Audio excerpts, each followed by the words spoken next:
Las palabras hacen trampa, nunca creo en lo que nombran las palabras.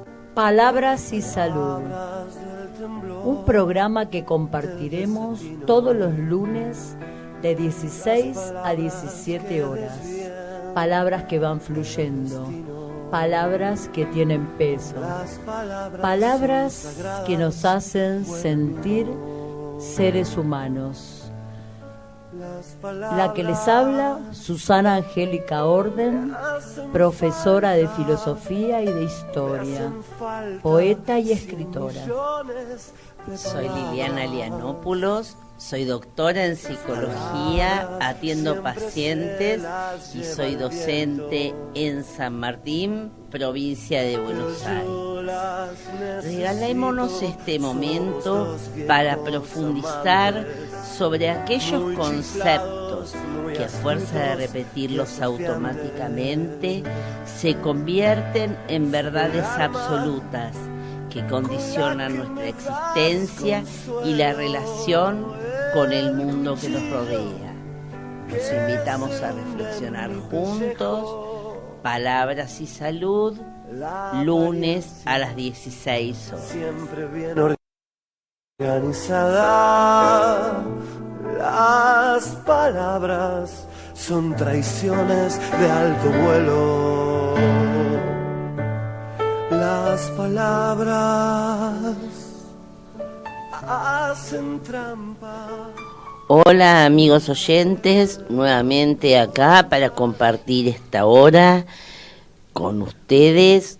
Nuestra palabra clave del día de hoy, fortaleza interior. Ya saben que los medios para comunicarse con nosotros son radiobar.rocks, nuestro Face, Palabras Salud, palabrasysalud@gmail.com, y para el teléfono de la radio es 4783-0222. El tigre. En la cueva más lejana y más profunda, soy un tigre que se lame sus heridas, contemplando las miserias de este mundo al abrigo de miradas asesinas. Soy retoño de la selva misteriosa y ese rayo que brilla en la neblina. Soy un lama rezando en la montaña que sueña con un futuro de armonía. Cuando mi pelo recobre su tersura y mi alma restablezca su alegría, en mi boca va a surgir ese rugido que encamine mi pisada a la salida. En mi lomo ondulará fuerza salvaje y mi alma alumbrará la poesía. La verdad será la dueña de las cosas y mi reino será fuente de utopías. Es de mi autoría. Ahora escuchamos Todo a pulmón, Alejandro Lerner.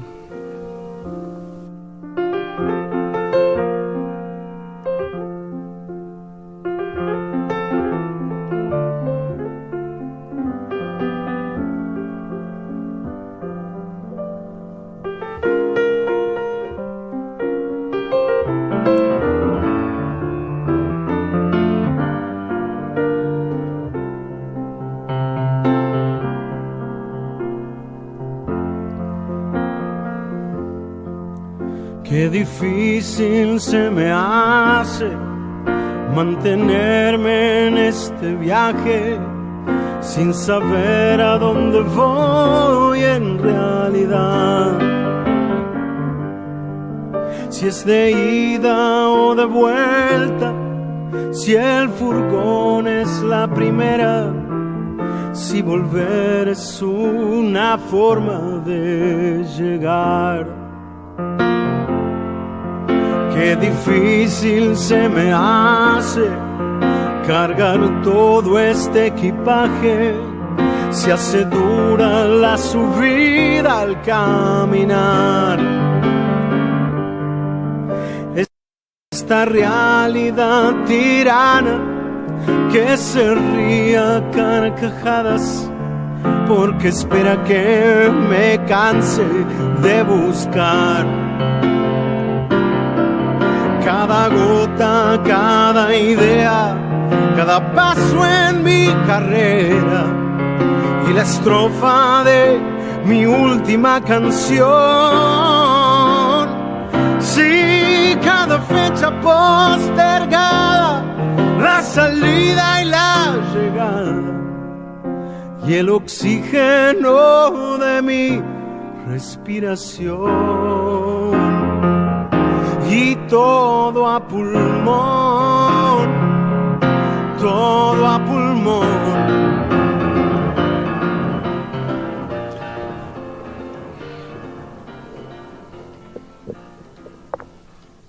La fortaleza que nos acompaña en el transcurso de nuestra vida no es en modo alguno una condición innata, sino, por el contrario, se acrecienta en cada avatar de la existencia.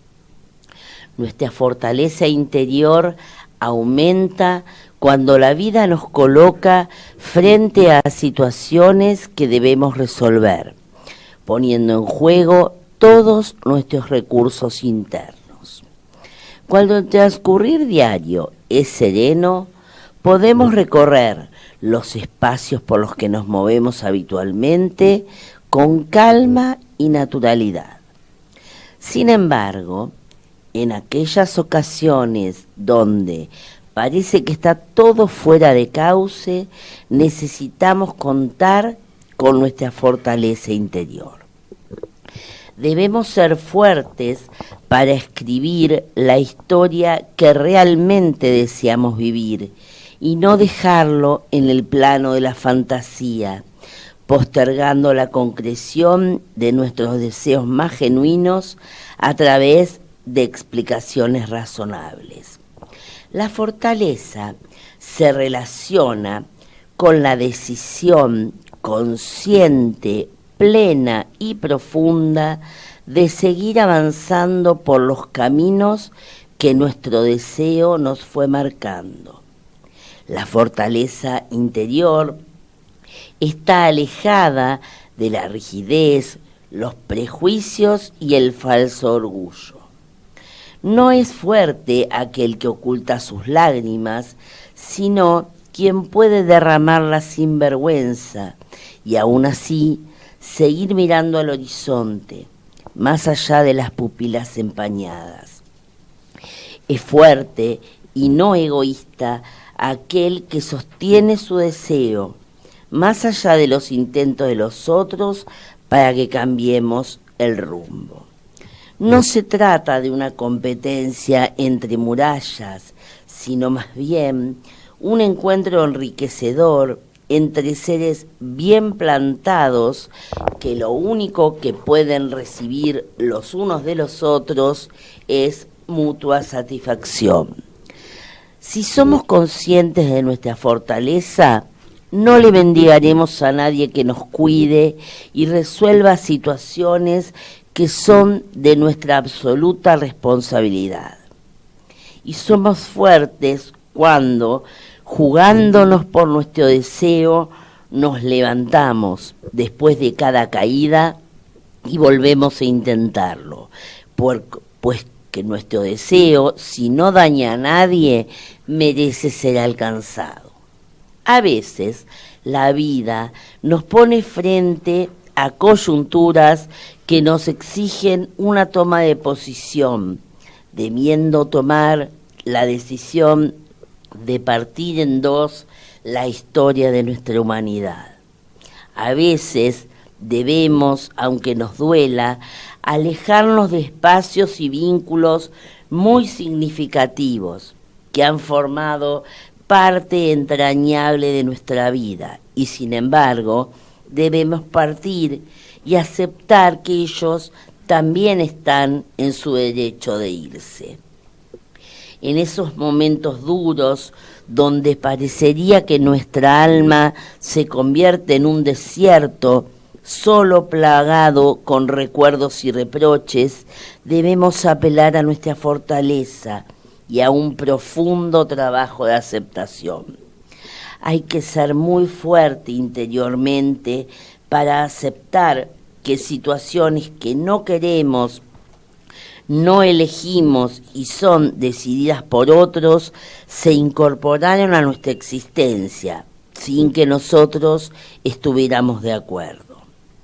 Sin embargo, y a pesar de no haberlo generado, nos encontramos en una situación que nos duele y debemos resolver con toda la fuerza de nuestro ser. Es necesario mucha fuerza interior para aceptar las pérdidas, atravesar el dolor y la desilusión. Primero a tientas y luego cada vez con más convicción comenzaremos a caminar en busca de nuevos espacios y vínculos. Conectémonos con nuestro ser, regalémonos un tiempo de espera para no huir de ningún lugar y empecemos a caminar al encuentro de nuevos rumbos, apelando a toda la fortaleza que encontremos en nuestro interior.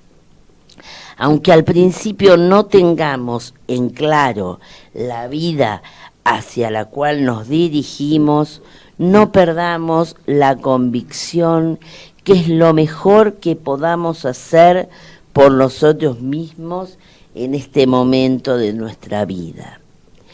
Cuando tomamos la decisión plena y madura de modificar nuestra vida, avancemos sin mirar atrás, porque de esa manera perdemos potencia. Si somos fuertes, resistiremos el dolor, pero no malgastemos nuestra energía arrastrando jirones de vínculos e ilusiones que ya no son. Si sinceramente sabemos que hicimos todo lo posible, avancemos con fuerza, serenidad, seguridad y convicción hacia el encuentro con lo mejor de nuestras vidas, eso que nos espera para que nosotros y solo nosotros disfrutemos plenamente.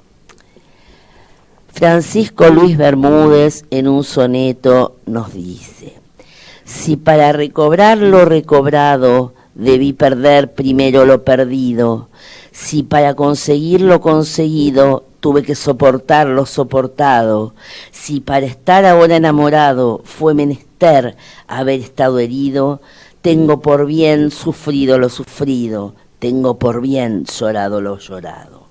Porque después de todo he comprobado que no se goza bien de lo gozado, sino luego de haberlo padecido. Porque después de todo he comprendido que lo que el árbol tiene florido, vive de lo que tiene sepultado. Y como la resistencia y la fortaleza van de la mano, disfrutemos en la voz de Vicentico la canción Resistiré.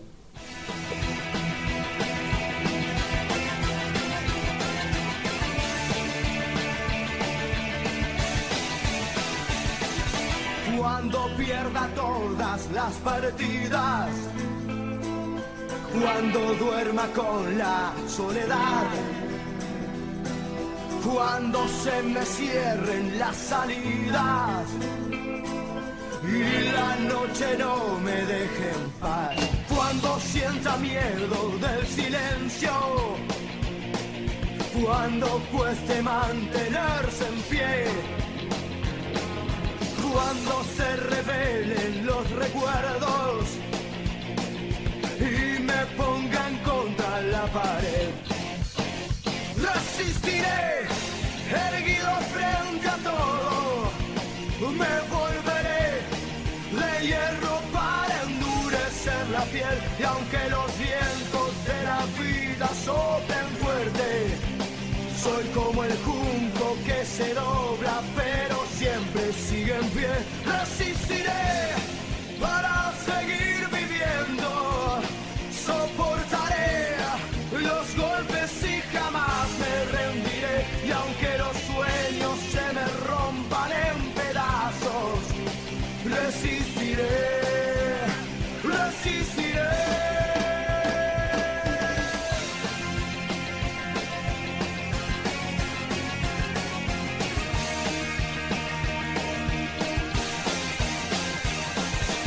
Cuando el mundo pierda toda magia, cuando mi enemigo sea yo, cuando me apuñalen la nostalgia y no reconozca ni mi voz, y cuando me amenace la locura, cuando en mi moneda salga cruz,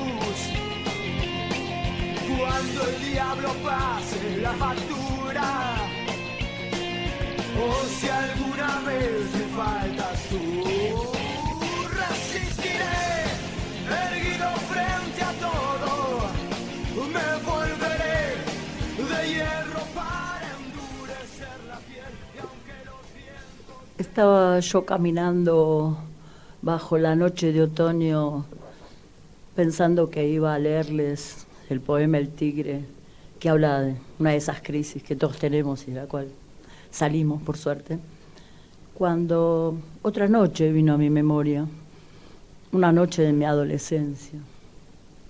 Yo estaba haciendo deporte, me estaba entrenando para jugar al vóley en el viejo gasómetro, en los tablones, nos hacían correr. De pronto, hacía varios minutos que estaba corriendo, no era lo que más me gustaba, pero corría. Y bueno, de pronto ya no había nadie cerca mío y me senté, me tiré, ya no soportaba más, estaba muy cansada. Y una lucecita de una linterna me asombró, me deslumbró. Era mi profesor, Alberto Artigas. Alberto era bajito, pero tenía mucha fuerza, muchas ganas de hacer gimnasia y sabía cómo persuadirnos. Y me dice, ¿y el segundo aire? Y yo le dije, no doy más, ¿qué segundo aire? Y me dice, no, los deportistas tienen un segundo aire, tenés que seguir. Bueno, pero yo, seguí. Y seguí varios minutos más. Y después él me explicó lo que era el segundo aire. Los que corren, que no era mi caso, maratones, ellos muchas veces se recuperan cuando están a punto de caer desmayados de cansancio y tienen como una especie de resurrección en la carrera. Y esa reflexión sobre el segundo aire me dejó pensando en otros momentos, en el deporte.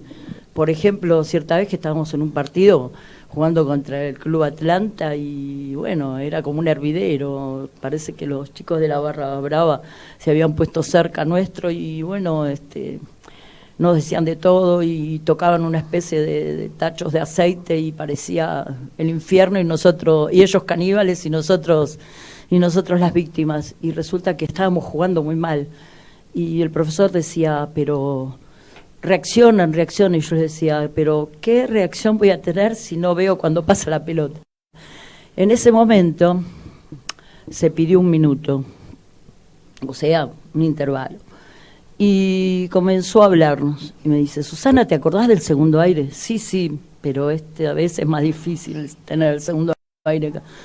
Entonces le digo, son muy grandotas, muy experimentadas. Entonces él dijo, y sin embargo ustedes pueden.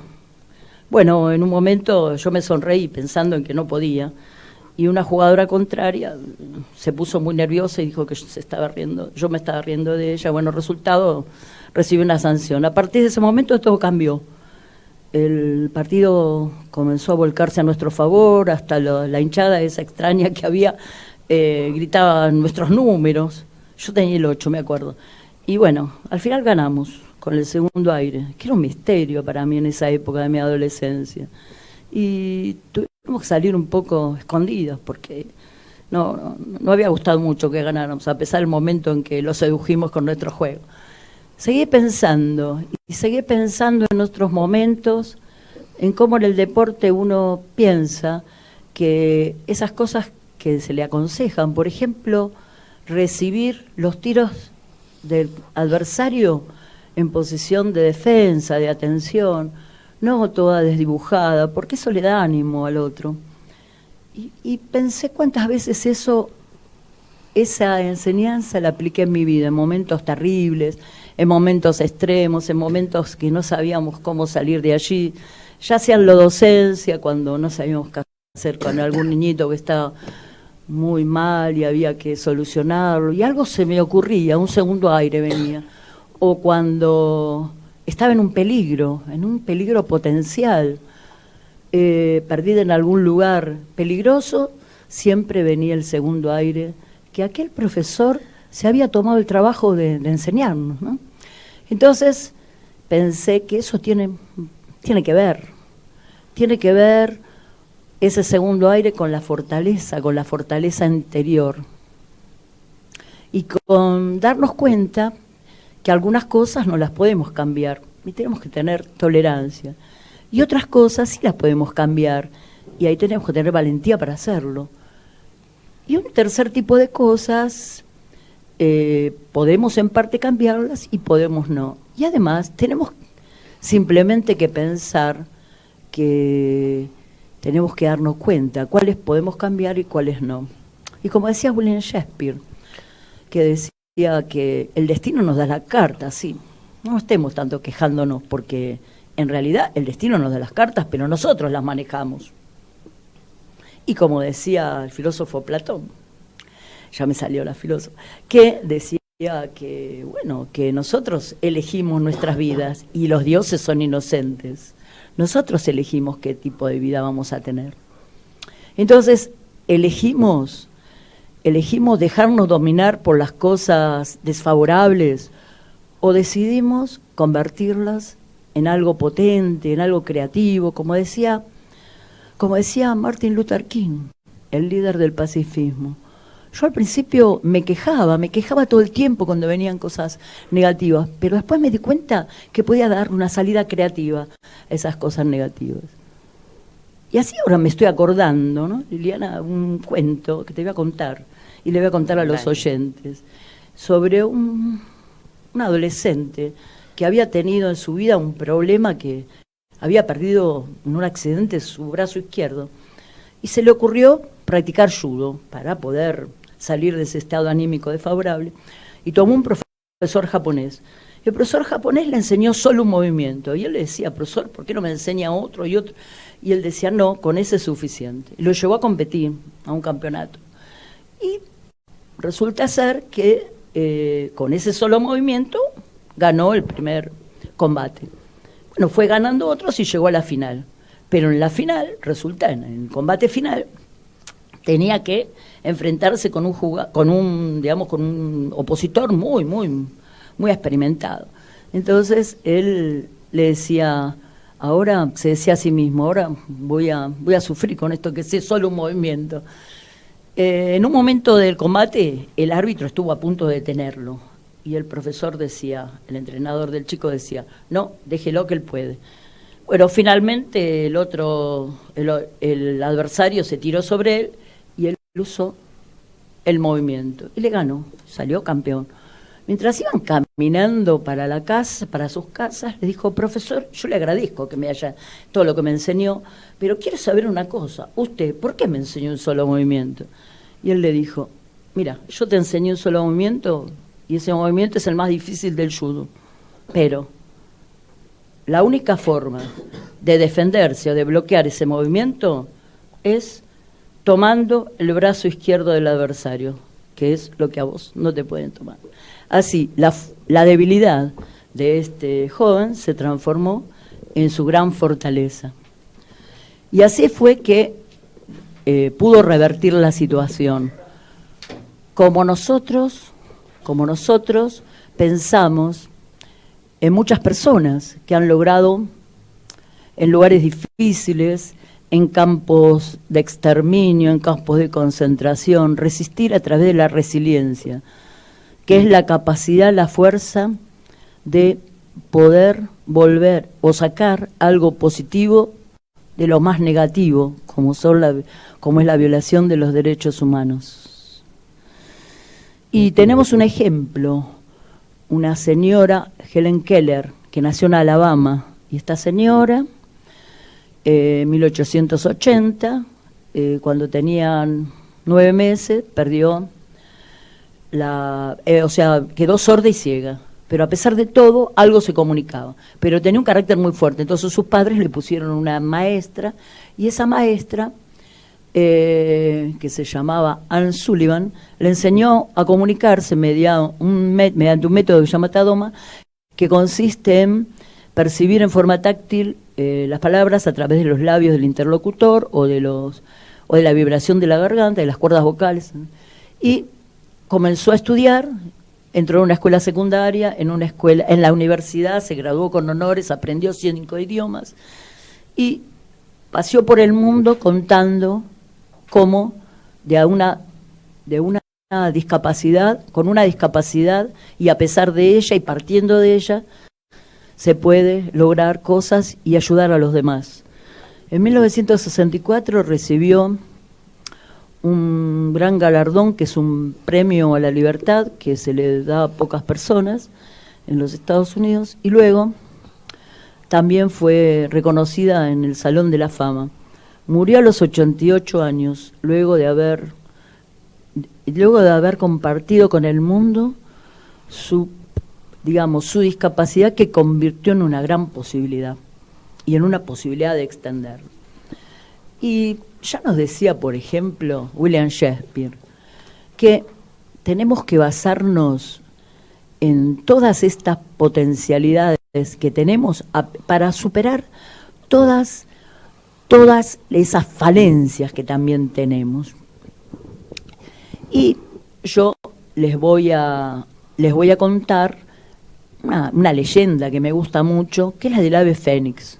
El ave fénix es algo parecido a un águila, es un mito que existe en muchos pueblos, desde la India, Egipto, Grecia, Roma, y consiste en una especie de águila con plumas doradas, rojas, que vive 500 años, y el día que cumple 500 años, un sacerdote realiza un fuego sagrado, él inclusive con sus alas lo aviva, y finalmente se quema en él voluntariamente.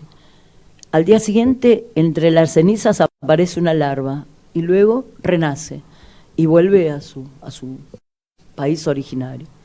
Bueno, así como el ave fénix, podemos todos nosotros no llegar a destruirnos, pero de los momentos difíciles, los momentos en que no hay esperanza, como el tigre que estaba encerrado en crisis, pero logró salir de eso, podemos tomar un segundo aire, tomar nuestras falencias, nuestros errores y esas cosas que a veces de las cuales nos quejamos, que nos manda el destino, y convertirlas en algo superador, de lo cual después nos sentiremos satisfechos, orgullosos, y lo más importante es tratar de hacerlo junto con otros. Yo tengo una lección de optimismo para leerles, y es de Joaquín B. González, creador de la Universidad de La Plata. Ya veis que no soy un pesimista, ni un desencantado, ni un vencido, ni un amargado por derrota ninguna. A mí no me ha derrotado nadie, y aunque usted hubiera sido la derrota, solo habría conseguido hacerme más fuerte, más optimista, más idealista, porque los únicos derrotados en este mundo son los que no creen en nada, los que no conciben un ideal, los que no ven más camino que el de su casa o el de su negocio. Y si se desesperan y reniegan de sí mismos, de su patria, de su Dios, si lo tienen, cada vez que les sale mal algún cálculo financiero, político, de la matemática de su egoísmo, trabajo va a tener el enemigo para desalojarme a mí del campo de batalla. El territorio de mi estrategia es infinito, y puedo fatigar, desconcertar, desarmar y aniquilar al adversario, obligándolo a recorrer distancias inconmensurables, a combatir sin comer, sin beber, ni tomar aliento, la vida entera, cuando se acabe la tierra, a cabalgar por los aires, sobre corceles alados, si quiere perseguirme por los campos de la imaginación y del ensueño. Y después, el enemigo no puede renovar su gente por la fuerza o por el interés, que no resiste mucho tiempo, y entonces se queda solo o se pasa al amor, y es mi conquista, y se rinde, con armas y bagajes, a mi ejército, invisible e invencible. Ahora escuchamos Como la cigarra, Mercedes Sosa. María Elena Walsh, poeta argentina. Tantas veces me mataron, tantas veces me morí, sin embargo estoy aquí resucitando. Gracias estoy a la desgracia y a la mano con puñal, porque me mató tan mal. Y seguí cantando, cantando al sol como la cigarra, después de un año bajo la tierra, igual que sobreviviente que vuelve de la guerra. Tantas veces me borraron, tantas desaparecí, a mi propio entierro fui sola y llorando. Hice un nudo en el pañuelo, pero me olvidé después que no era la única vez. Y seguí cantando, cantando al sol como la cigarra, después de un año bajo la tierra, igual que sobreviviente que vuelve de la guerra.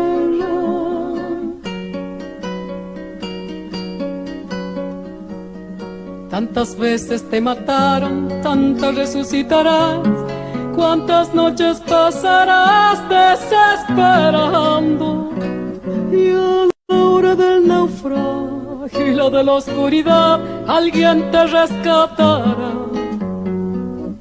para ir cantando, cantando al sol como la cigarra, después de un año bajo la tierra, igual que sobreviviente que vuelve de la guerra.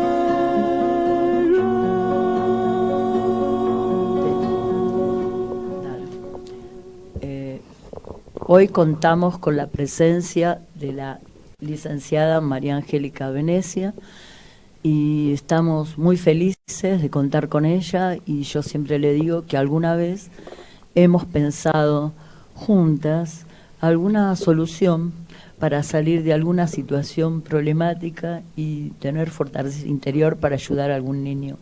Así que yo la verdad que estoy muy emocionada de su presencia y vamos a comenzar la entrevista con que ella se presente y nos diga su trayectoria. Bueno, muchas gracias. Yo también estoy muy contenta de estar acá y me conmueve bastante y el hermoso recuerdo del trabajo que hicimos juntas hace unos cuantos años ya.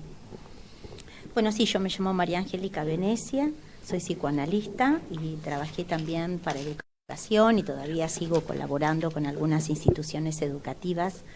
Me interesa mucho el tema de psicoanálisis y educación.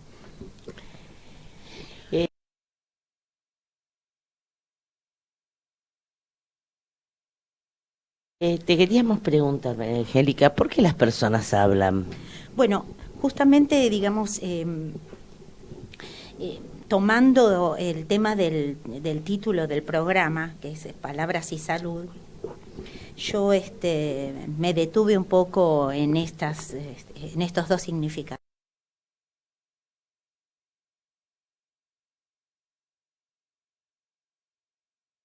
¿No? Ahora te contesto el tema de por qué las personas hablan, que me parece súper interesante, porque lo que nos hace sujetos es que somos sujetos parlantes, digamos, ¿no? Los que nos diferencia de otras categorías. A ver, ¿cómo se construye el lenguaje? ¿Por qué un niño habla?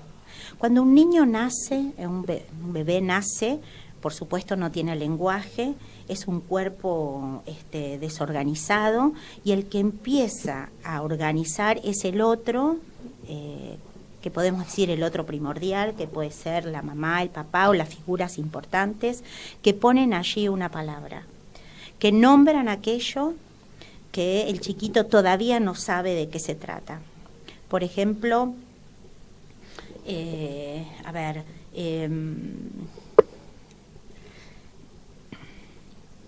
un niño no sabe que tiene hambre, llora, y es la mamá, cuando lo asiste, el que le pone palabras a eso.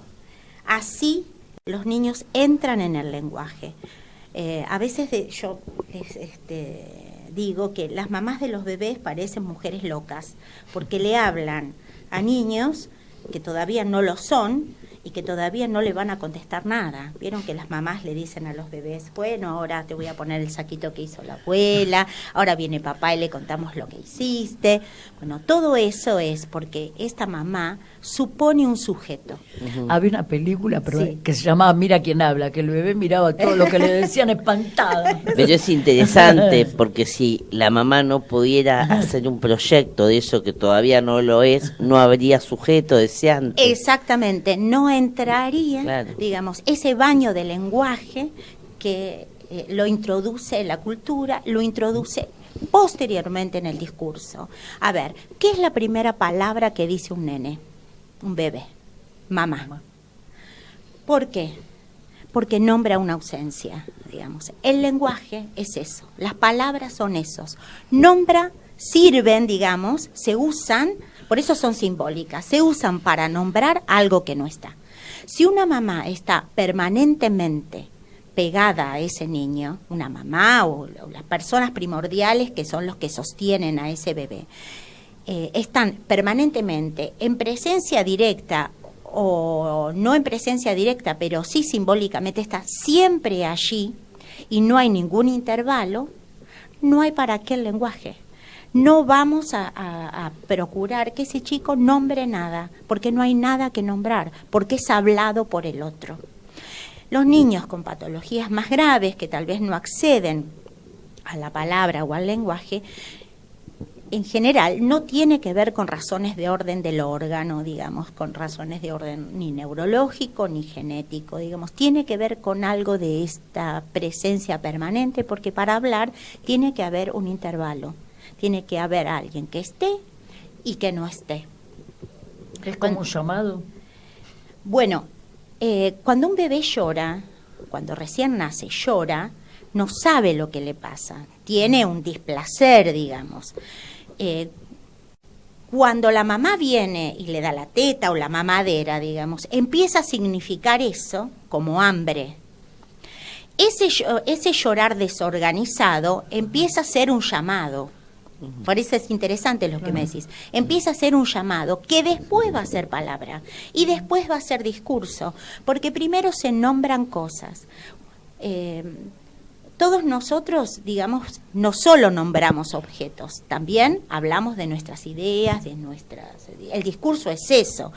Adjetivamos, De acciones, todas esas cosas, eso es el discurso que después se va construyendo. Él está aprendiendo a pensar, el bebé. También, claro que sí, está aprendiendo a pensar y a darse cuenta de lo que pasa en el cuerpo. De todos modos, vos viste que en función a la descodificación que hace de ese llanto, lo hace en función a sus propias fantasmáticas. El bebé, decís... La madre, la mamá, claro, bueno. La madre ansiosa descodifica.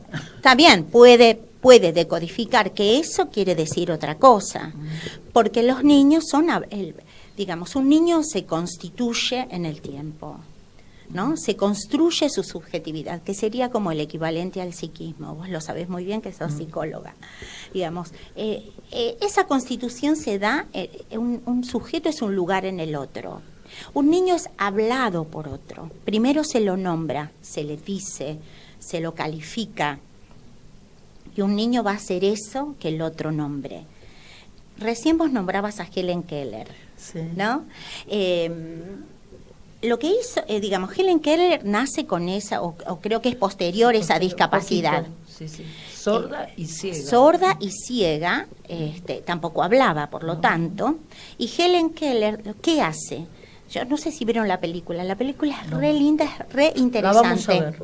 Es re interesante. La vamos a ver. Los padres de Helen Keller no entendían y no sabían qué hacer con eso. Era una nena que en un punto, en esa desesperación que debe ser para alguien que no escucha y que no ve, no sabe lo que pasa alrededor. Tenía carácter fuerte, además. Claro, se resistía a todas las cuestiones que los padres querían plantear. Contratan a Anne Sullivan. Y Anne Sullivan, ¿qué hace con ese cuerpo desorganizado? Lo organiza. Empieza a construir legalidad. Es decir, ejerce una función que los papás, posiblemente por la misma desazón que debe ser tener un chiquito con esta dificultad, no podían ejercer, no estaban en función.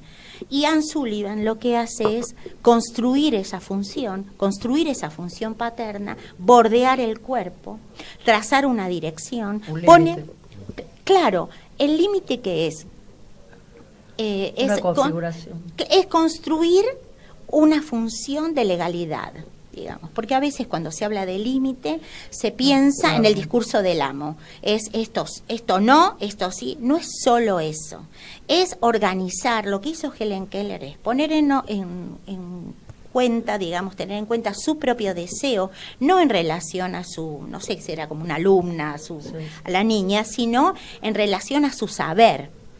Ella deseaba que su trabajo en relación a esta niña fuera efectivo. Y Helen llegó a dar discursos, pero utilizando, digamos, el método. Es increíble, ¿verdad? Bueno, se convirtió en oradora. El tema acá, justamente esto nos trae algo que vos nombrabas recién, que es el tema del deseo. Somos sujetos hablantes todos porque estamos atravesados por el deseo, es decir, que algo falta. No somos seres completos, por eso no somos individuos, somos sujetos atravesados, digamos, barrados, algo falta. Esa falta es el deseo, hay una definición del deseo que a mí me gusta mucho, que es el deseo es una falta que impulsa hacia adelante, digamos. Marca una dirección. Vos también los otros días leíste un poema de Cavafis que se llama Ítaca, que es una especie de metáfora de la vida, digamos. Bueno, allí hay una dirección, allí va hacia el horizonte, digamos. Eso traza una dirección. Esa dirección la traza el deseo. Las palabras, por eso yo decía salud. Bueno, Freud dice que la salud en relación a la salud mental es amar y trabajar, digamos. Ahí también, bueno, esto del deseo se pone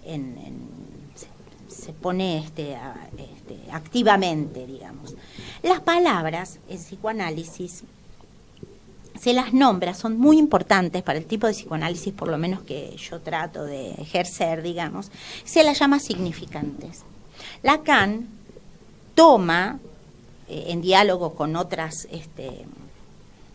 con la lingüística, con la semántica y demás, toma esa palabra, el significante, pero lo ve diferente que Saussure y que Jacobson, que veía que para cada palabra, para cada significante un significado.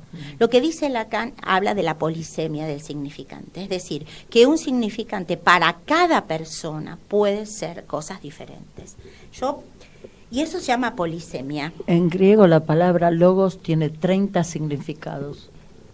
Bueno, concepto, palabra, unión y 28 más. Vos sabés que hay también como 30 y pico de modos de nombrar la nieve, el hielo, ¿para quién? Para quien vive allí, los que viven en, ¿cómo se llaman? En el polo, sí, ¿cómo sí, es? sí. Los esquimales. Los esquimales. Tienen 20 maneras de llamar porque hay diferentes tipos de nieve, de hielo, qué sé yo, hay como diferentes categorías y hay como 30 nombres. Pero no es solo diferentes nombres para diferentes cosas, sino, por ejemplo, el chiste. El chiste tiene valor simbólico. Es un juego de palabras. Por ejemplo, a ver, ¿en qué se parece un cepillo a un bebé? En que los dos cepillan, digamos. Ese chiste, digamos, lo entiende solo un sujeto que porta la palabra simbólica. Si no, Claro. no se entiende el chiste. En la época de la dictadura se había prohibido un libro que se llamaba La Cuba electrolítica, porque decía Cuba, digamos, donde no entendían que esa Cuba, la única Cuba posible, era la Cuba de Fidel Castro y del Che Guevara. También le quitaron las armas al capitán Piluso. ¿Se acuerdan? Porque tenía la gomera. El tema de la polisemia del significante, que no es solo una palabra, puede ser una frase también. Según como puntúes la frase, va a dar diferentes sentidos. Por ejemplo, en inglés o en irlandés algunas frases no la entendemos, o en griego, porque solo tiene, digamos, significado para el que vive en esa cultura. Claro, No hay en forma- el son contexto. intraducibles, exactamente. Ay, no sabía eso. Sí, son intraducibles. Qué Sí, sí, sí. interesante. Sí, sí. Yo cuando era chica me acuerdo que se contaban anécdotas de Sarmiento, que no porque yo estuviera, no me las contaban, no lo presencié yo, pero y decía, por ejemplo, que Sarmiento había ido el inspector a sí, verlo por la cuando él era coma, maestro la por lo de puntuación. la coma. El maestro, coma, dice el Sí, director, dice es un burro. es un Le burro. corres la coma y dice, Sí. el maestro, dice el maestro dice, el director, es un burro. Digo, esa es la polisemia del significante, Exactamente. digamos, ¿no es cierto? Entonces, por eso lo que toma el psicoanálisis no es solo la historia, nosotros somos nuestra historia, pero no solo eso. Nosotros también somos una construcción de palabras porque fuimos nombrados por otros. Y hay algunos significantes que son como organizadores del psiquismo. El nombre propio, por ejemplo. El nombre propio. Exactamente, el nombre propio y el apellido implica en la pertenencia a una determinada genealogía. Yo me llamo María Angélica Venecia porque mi papá se llamaba Salvador Venecia. Pertenezco a determinada familia. Ahora, no solo eso, sino el uso del lenguaje, las palabras con las que todos A fuimos una época, nombradas. a un país, exactamente. a una cultura. Exactamente. Porque inclusive en otras culturas no se usan verbos, por ejemplo en otros idiomas, que son otra forma de pensar.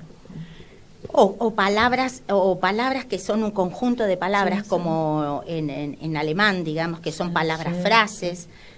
Que el verbo aparece al final y tenés toda una página, te volvés loca para traducir. Bueno, en griego es igual. todas esas cosas, con eso se constituye un niño. A partir de eso empieza a construirse primero la palabra y después el discurso. Para eso tiene que haber un otro que no solamente lo haya nombrado, sino lo haya mirado y haya nombrado no solo como calificado, sino qué lindo que sos, Que le tenga digamos, como afecto. y el amor, no solo con eso, sino que le permita entrar en la cultura, que le permita percibir un cuerpo, como un niño percibe el cuerpo, por los brazos de la madre. Ahora, ¿cómo un niño se da cuenta que tiene espalda? Digamos, que parece una tontería, porque ¿qué se miran los nenes? Las manitos y los deditos del pie, digamos. Sí. ¿Cómo se da cuenta que tiene una espalda? Porque hubo una madre o un otro primordial que lo sostiene, organiza el cuerpo y percibe el cuerpo. Hasta ahí. Con el tiempo, digamos, ese cuerpo desorganizado se va armando como un cuerpo más entero, digamos, se van como juntando las partes y se van nombrando y significando zonas que el bebé no ve, digamos. De ahí la importancia del otro. Por eso es lo que se dice es que un sujeto se constituye con el otro. Para que haya un intervalo, hay un texto de un psicoanalista que es raro porque se llama Octave Manoni, el psicoanalista. Y es raro, es un texto precioso porque el hombre habla de sus recuerdos infantiles. Es muy hermoso ese texto y los recuerdos de la infancia son construcciones que uno va haciendo, ¿viste? Que cree recordar determinada cosa. Y él, una de las cosas que recuerda, que a mí me encanta, es que él era muy chiquito y estaba sentado en la sillita de comer y se le habían desatado los zapatos. Entonces la mamá le ata un zapato y le pregunta si se quiere atar el otro zapato. Y él lo que recuerda de grande significó esa escena, es que él pensó algo así: ¿cómo esta mujer me pide que yo haga eso si yo no puedo hacer eso?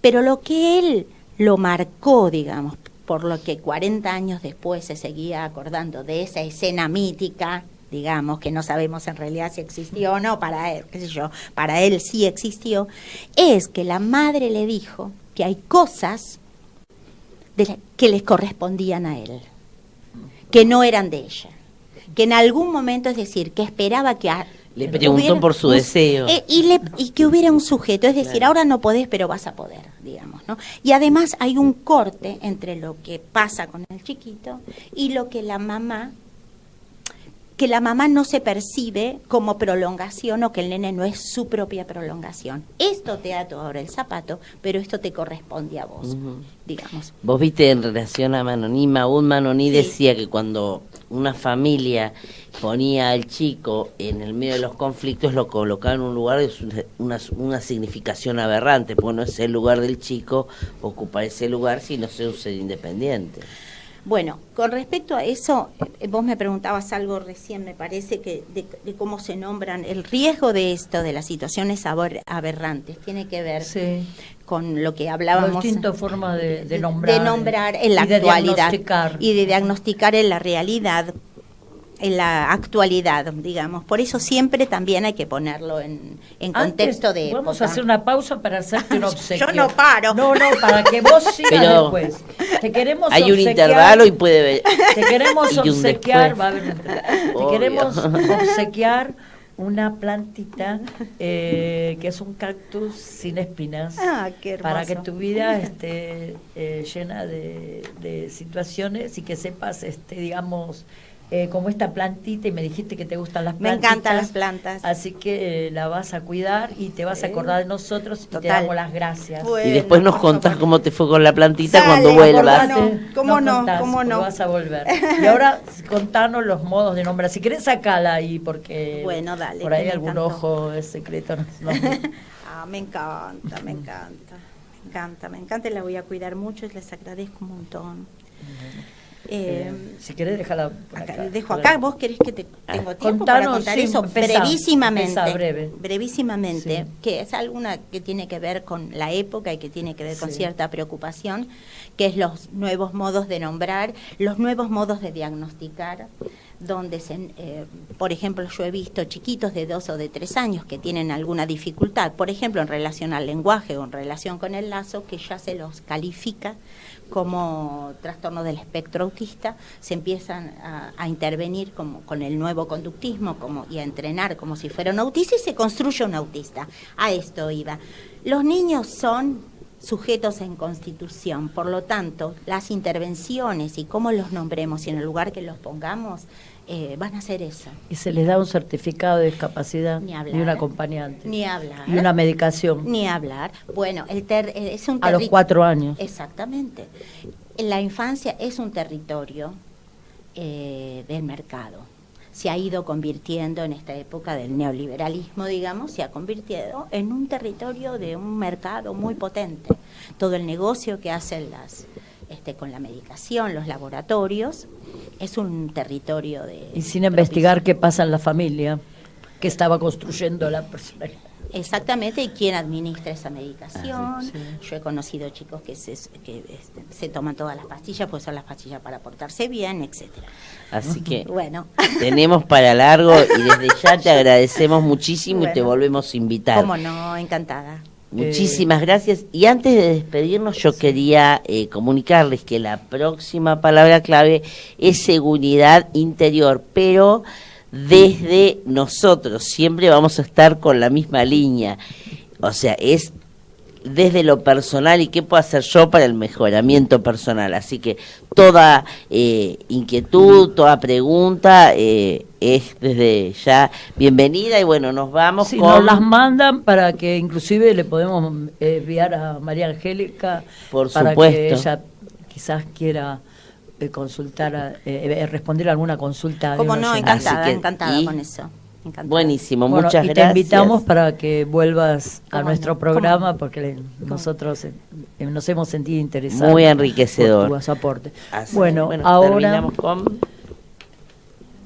ahora vamos a escuchar a Mercedes Sosa, Solo se trata de vivir. Ah, nada menos. Dicen que viajando se fortalece el corazón, pues andar nuevos caminos te hace olvidar el anterior.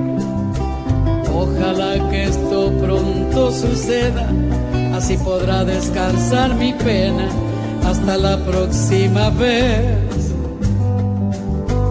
Ojalá que esto pronto suceda, así podrá descansar mi pena hasta la próxima vez. Y ahí se encuentras una paloma herida. Al aire. Radio Bar. El link perfecto entre la música y tus neuronas.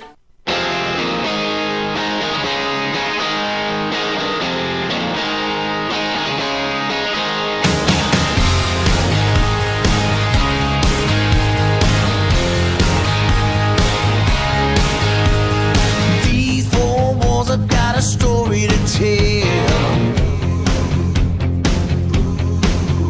The door is off the hinges, there's no wishing well. Outside the sky is cold black, the streets are on fire. The picture windows cracked, and there's nowhere to run. I know, this house is not for sale. I said each stone and I hammered each nail. This house is not for sale. Where memories live and my dreams don't fail. This house is not for sale. Coming home, I'm coming home. 12 a spike into